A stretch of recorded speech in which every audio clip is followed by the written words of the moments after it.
একদিকে পাকিস্তানের পক্ষ থেকে পারমাণবিক অস্ত্রসহ ১৩০টি ক্ষেপণাস্ত্র প্রস্তুতির হুমকি, অন্যদিকে রাশিয়া ও ইসরায়েলের সামরিক সহায়তার সক্ষমতা সীমিত করা এ যেন ভারতকে ফেলেছে অস্ত্র সংকটের চাপে। এদিকে জম্মু কাশ্মীরের পেহেলগামে সন্ত্রাসী হামলার পর ভারত পাকিস্তান প্রায় যুদ্ধের দ্বার প্রান্তে।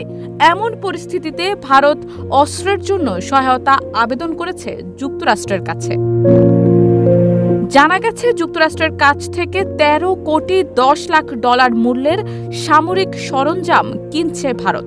ইতোমধ্যে এই সংক্রান্ত একটি প্রস্তাবে অনুমোদনও দিয়েছে মার্কিন পররাষ্ট্র মন্ত্রণালয়। যুক্তরাষ্ট্রের কাছ থেকে নিজেদের নৌবাহিনীর জন্য সি ভিশন সফটওয়্যার ও এর সঙ্গে আনুষঙ্গিক বিভিন্ন সরঞ্জাম কিনতে চায় ভারত। সিল্কোর সিল্ক অ্যান্ড শাইন, যাতে আছে আর্গান অয়েল ও ওট প্রোটিনের গুডনেস, যা আপনার চুলকে রাখে হেলদি অ্যান্ড শাইনিং। এই তথ্য জানিয়েছে যুক্তরাষ্ট্রের পররাষ্ট্র মন্ত্রণালয়।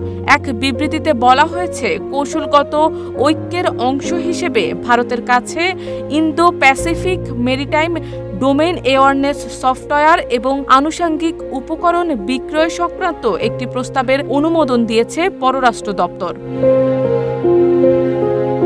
বলা হয়েছে, এই সফটওয়্যার ভারতকে তার সমুদ্র সীমায় বর্তমান ও ভবিষ্যৎ হুমকি মোকাবেলার জন্য সহায়ক হবে। ভারতের নৌবাহিনীর সচেতনতা, বিশ্লেষণ ক্ষমতা এবং কৌশলগত অবস্থান আরও শক্তিশালী করার ক্ষেত্রেও ভূমিকা রাখতে পারবে সি ভিশন সফটওয়্যার। নিজেদের সামরিক বহরে সি ভিশন এবং এর আনুষঙ্গিক উপকরণকে যুক্ত করতে ভারতকে কোনো সমস্যাই পোহাতে হবে না এবং এই সফটওয়্যার দক্ষিণ এশিয়ার মৌলিক সামরিক ভারসাম্যের ক্ষেত্রে কোনো পরিবর্তনও ঘটাবে না।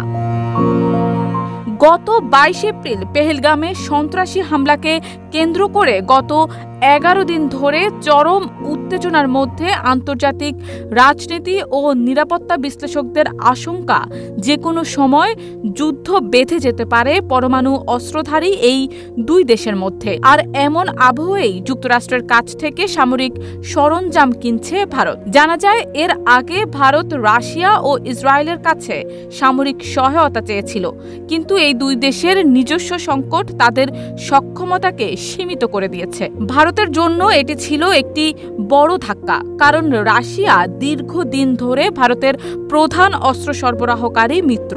ফলে অস্ত্র সংকটের আশঙ্কায় পড়ে ভারত। তাই পরিস্থিতি সামাল দিতেই যুক্তরাষ্ট্রের দিকে ঝুঁকতে হচ্ছে ভারতকে।